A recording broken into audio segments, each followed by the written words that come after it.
મહત્વપૂર્ણ સમાચાર સામે આવી રહ્યા છે। સુરેન્દ્રનગરના સાયલામાં ગેરકાયદે નળ કનેક્શન સામે તંત્રએ કાર્યવાહી કરી છે। જશાપર ડેમથી આવતી મુખ્ય લાઇનમાં જોડાયેલા ગેરકાયદે કનેક્શન કાપી નાખવામાં આવ્યા। 15 જેટલા ગેરકાયદે કનેક્શન દ્વારા પાણીની ચોરી કરવામાં આવતી હતી। સિંચાઈ માટે ગેરકાયદે કનેક્શનનું જોડાણ કરવામાં આવ્યું હતું। ગ્રામ પંચાયતના સભ્યએ કાર્યવાહી કરી ભૂતિયા નળ કનેક્શનનું જોડાણ કાપી નાખ્યું છે।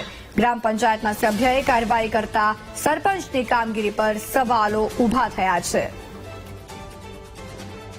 ભૂતિયા નળ કનેક્શન સામે કાર્યવાહી કરવામાં આવી છે।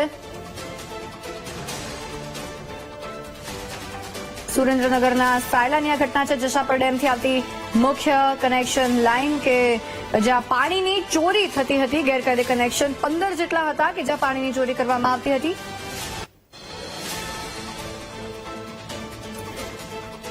સંવાદદાતા પરેશ આપણી સાથે ફોન લાઈન પર જોડાયા છે। પરેશ, 15 જેટલા એવા ગેરકાયદે કનેક્શન કે જેમાંથી પાણીની ચોરી થઈ રહી હતી, જે અંગે કાર્યવાહી કરવામાં આવી છે, શું વધુ વિગતો?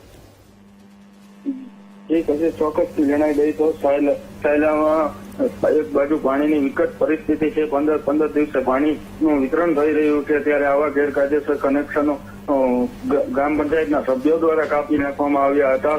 અને આ જે કનેક્શન ધારકો છે તેમની સામે કેવા પગલા લેવાશે તે પણ એક સવાલ થઈ રહ્યો છે, જ્યારે સરપંચની કામગીરી પણ સામે સવાલો થઈ રહ્યા છે। એટલે પરેશ, આજે 15 જેટલા ગેરકાયદે કનેક્શન હતા ને એ કેવી રીતે ખબર પડી કે આવી રીતે ગેરકાયદેસર કનેક્શન હતા, કેવી રીતે મળી આવ્યા અને પછી કાર્યવાહી થઈ?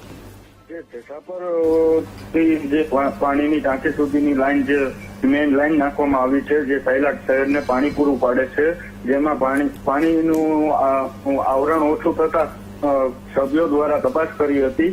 તો તપાસ કરતા જેમાં 15 જેટલા ગેરકાયદેસર કનેક્શન મળી આવ્યા હતા અને સભ્યો દ્વારા જે કનેક્શનો મળી આવ્યા હતા તે દૂર કર્યા હતા। અને જે કનેક્શનો મળી આવ્યા તે ખેતરના સિંચાઈ માટે અને રેતીના વોશ પ્લાન્ટના ઉપયોગ થતો હોય તેવું સામે આવી રહ્યું હતું। આભાર પરેશ, સમગ્ર વિગતો બદલ।